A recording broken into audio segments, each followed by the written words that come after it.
কোনো দল লাগে না আমার। আমি যদি না বলি এখান থেকে বাইরে হতে পারবেন না। Excuse me sir, this is the last time.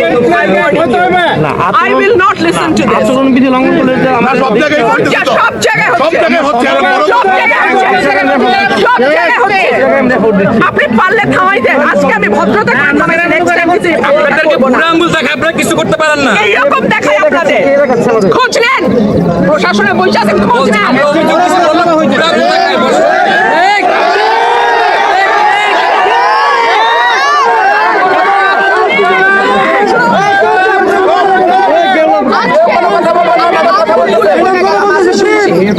ভবিষ্যতে শুনবো না। আর আমার আমি যদি না বলি এখান থেকে বাইরে হতে পারবেন না স্যার, মাথায় রাখেন। শেখ হাসিনার সময় আপনারা যাদের কথা এখন চলতেছেন তারা কানে ধইরা খাটের নিচে থাকতো স্যার। আমি রুমিন পাহাড়া, কোনো দল লাগে না আমার।